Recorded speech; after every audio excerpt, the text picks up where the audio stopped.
Hello! Ce mois de juillet, je me suis laissé emporter par 15 univers aussi différents qu'Atos. De royaumes en guerre aux histoires d'amour complexes, en passant par des récits sombres et des contes fantastiques. Chaque livre m'a ouvert une porte d'évasion unique. Plongeons ensemble dans ce tourbillon de mots, d'émotions et de personnages qui ont marqué mes journées et mes nuits de juillet. Commençons par la saga Red King de Victoria Aveyard, où les alliances se déchirent au son des trahisons et des pouvoirs qui crépitent. Mar, jeune héroïne ballottée entre lumière et ombre, incarne la récolte et la fragilité dans un monde divisé par la couleur de sang.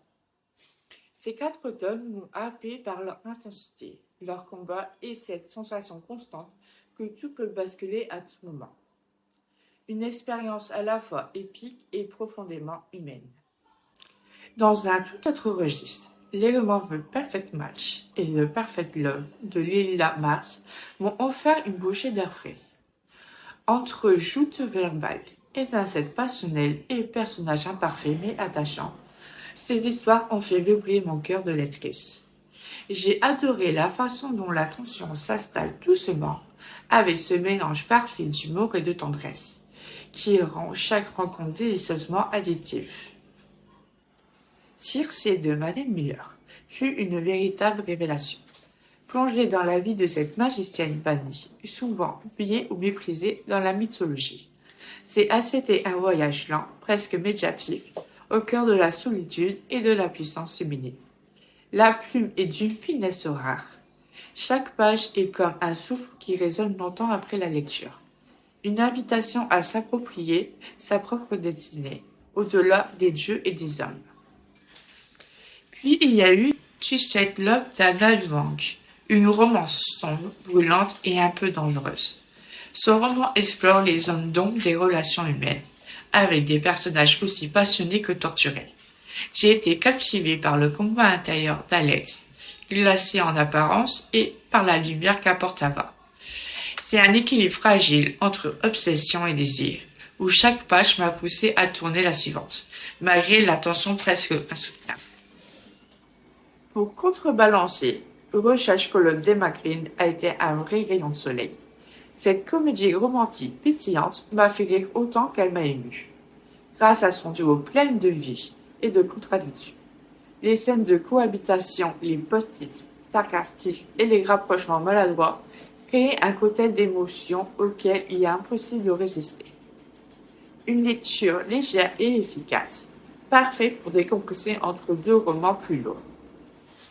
Stephen King, quant à lui, m'a rappelé que la peur la plus profonde ne se cache toujours pas dans l'imaginaire. Avec Woody, pas de fantômes ni de monstres, juste la noirceur humaine qui frappe fort. L'enquête de cette détective atypique est une plongée dans un mal réel, brut et glaçant. J'ai ressenti ce mélange dérangeant de fascination et d'horreur, comme si le pire pouvait se tapir derrière chaque visage. Une lecture lente, exigeante, mais ô combien marquante. Avec La Bénie de Césarée, Liz Kriller propose une dystopie spirituelle où la foi devient une arme et refuge à la fois. L'univers est dur, la plume est vibrante, et le parcours de l'héroïne bouleversant. Ce roman m'a marqué par son audace, sa profondeur et son questionnement sur la révolte et la croyance.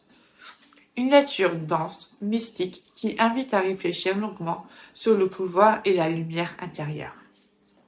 L'ami imaginaire de Stephen Chbosky est un roman vertigineux, un labyrinthe d'horreur et de poésie, où l'enfance et la folie se confondent.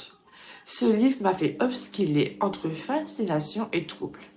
Tant son récit est dense et parfois déroutant, j'ai aimé la richesse des idées, la profondeur des thèmes explorés, même si la lecture demande une certaine patience. C'est un voyage dans un monde parallèle qui ne laisse personne indemne.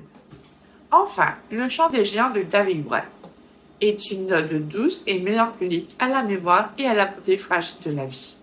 Chaque mot est un murmure, chaque page une caresse pour l'âme. Ce conte fantastique m'a touché au cœur et m'a fait ralentir et écouter. 15 livres, 15 voyages. Juillet a été un mois d'émotions intenses, de rencontres littéraires inoubliables. Vous pouvez retrouver tous ces livres à la médiathèque de Lila. Et toi, quel livre a marqué ton été?